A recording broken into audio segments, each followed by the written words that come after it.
राधे कृष्ण। राधे राधे। मन स्थिर नहीं रहता। मन जाता कहाँ है? सब डायरेक्शंस में। 2-3 जगह में बता दो। गलत जगह। मोबाइल, फ्रेंड्स, टीवी और ठीक ना? कौन सी क्लास में हो? 12th पास सभी जस्ट हो गई। सबसे बहुत ज्यादा जरूरी है, पहले तो इस बच्ची के लिए ताली बजाओ कि ये बात वो बोली। इस बात को बोलने के लिए भी साहस चाहिए, तो इसके लिए थैंक यू सो मच। जो आपका क्वेश्चन और बच्चों के लिए उदाहरण बन सकता है, उनके लिए ज्ञान हो सकता है। अगर आप वाकई अपने ड्रीम को प्राप्त करना चाहते हैं, अपने गोल को प्राप्त करना चाहते हैं, तो सबसे ज्यादा जरूरी है आप अपने गोल पर फोकस करें।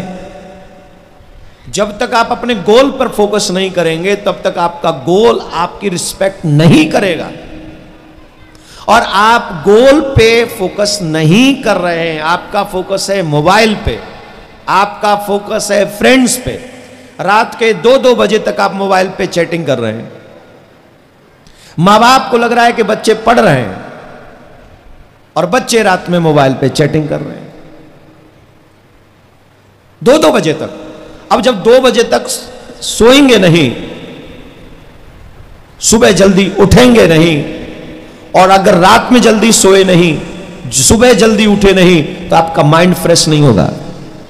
और अगर आपका माइंड फ्रेश नहीं होगा, तो आप लाख अपनी किताब जो यूं रख के बैठे रहो, पढ़ते रहो। सेटल यहां होना है, और ये हाउसफुल है।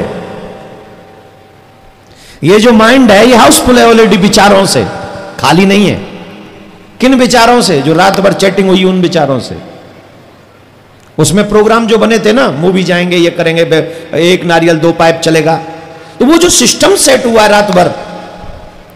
रात भर जो चर्चा हुई है, वो यहां सेटल है। ये बात लड़कियों की नहीं, लड़कों की भी है। लड़कों की भी प्रॉब्लम है कि सब याद नहीं रहता। याद कहां से रहेगा? वो चैटिंग के तो एक वर्ड याद है आपको। जो कॉल पे आपके फ्रेंड्स ने कहा, एक शब्द मालूम है कि 11 बजे कहां मिलना है, 12 बजे कहां जाना है, 3:30 बजे कैसे होगा, 5 बजे घर वापस आके झूठ क्या बोलना है। एवरीथिंग आपको याद है। तो उससे आपका दिमाग हाउसफुल है, और उस हाउसफुल के कारण हमारा माइंड सेटअप नहीं है।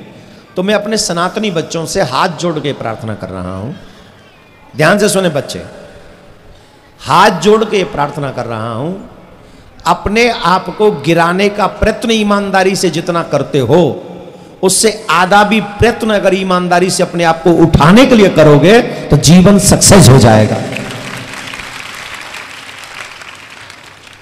और अपने आप को उठाने की चिंता ना हो, तो कम से कम अपने मां बाप को गिराने से तो बचो।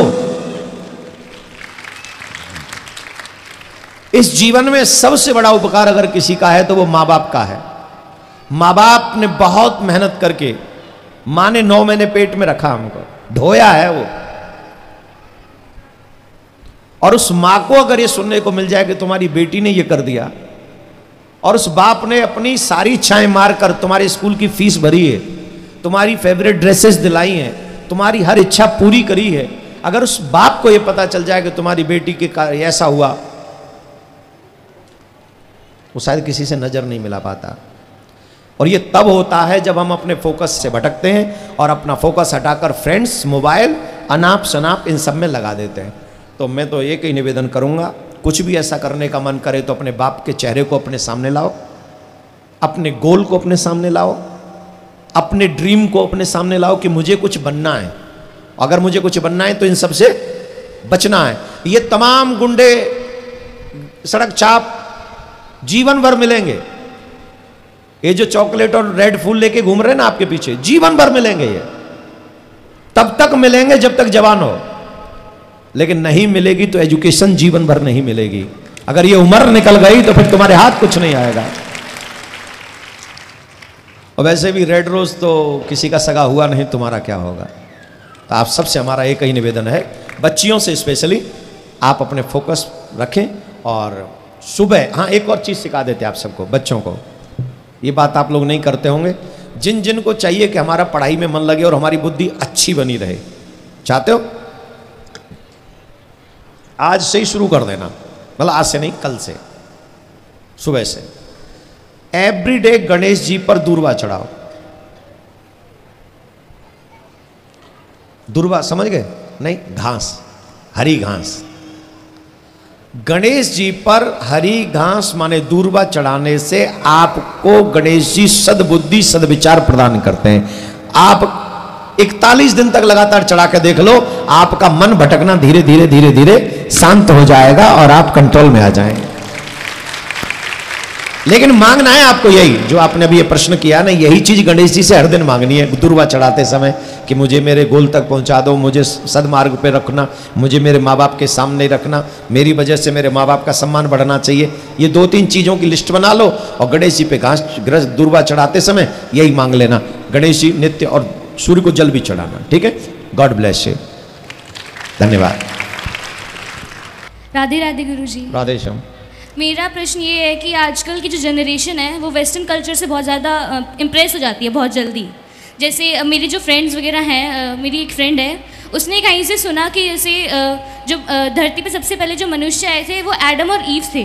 तो लेकिन जब मैंने उसे बताया कि ऐसा नहीं है, हमारे सनातन धर्म में हमें ये बताया कि सबसे पहले जो मनुष्य थे मनु और शत्रुपा आए थे। तो वो कहती नहीं, मैंने तो ये पढ़ा है। मैंने बोला एक बार तो अपने धर्म पे जाके रिसर्च तो कर, तो अपने जाके देख तो सही कि हमारे तो बहुत पहले ही लिखा हुआ था कि मनु और शत्रुपा बहुत पहले ही आ गए थे। लेकिन वो मतलब मेरे को ऐसा समझ नहीं आता कि मैं उन्हें कैसे समझाऊं कि हमारा धर्म बहुत पुराना है, हमें अपने धर्म पे पहले जानना चाहिए और बाद में उनको दूसरों को जाके देखना चाहिए। तुम जीवन भर उन्हें सिखाते रहो, वो नहीं समझेंगे। वो तो कसम खा के बैठे हैं कि हम तो समझेंगे ही नहीं, और वो इतने वचनबद्ध हैं, कट्टर हैं कि वो कभी समझने को तैयार नहीं। वो कभी नहीं समझेंगे, समझना हम ही को है। जब हम हमारे बच्चों को समझा देंगे, जितना भी इस्लाम के विषय में पढ़ा जाता है 1400 साल पुराना है, क्रिश्चियन धर्म के विषय में पढ़ा जाता है वो 2200 साल पुराना है, और सनातन धर्म के विषय में अगर पढ़ोगे 1,99 करोड़ प्लस 1,99 करोड़ साल और प्लस और लगा दो, उसमें लाख भी हैं फिर हजार भी हैं। इतने साल पहले तो ये वाला ब्रह्मांड प्रकट हुआ, ये वाला अभी वाला, और ऐसे अनंत ब्रह्मांड है सनातनियों के, समझ रहे हो आप? तो इस वाले ब्रह्मांड में सबसे पहले महाराज मनु, रानी शत्रुपा, और हमारे पास उदाहरण है सबसे पहले नारायण, नारायण की नाभि से कमल, कमल में से ब्रह्मा, ब्रह्मा जी के द्वारा मनु शत्रुपा, और मनु शत्रु के द्वारा हम मानव सृष्टि का सृजन हुआ है। महाराज जी मेरी एक कंप्लेंट भी है, जैसे आजकल मैंने देखा है लोग ना वो जैसे हमारे सनातनी जो हैं वो जो उनको वीडियो देखते हैं वो ऐसे वीडियो से ज्ञान ले लेते हैं, अपने खुद के पुराण नहीं पढ़ते, गीता नहीं पढ़ते। जैसे हमारे स्कूल में, मैं 10th क्लास में हूँ, हमारे एक चैप्टर था उसमें मीराबाई के पद लिखे हुए थे, तो उसमें द्रौपदी जी का वर्णन किया हुआ था।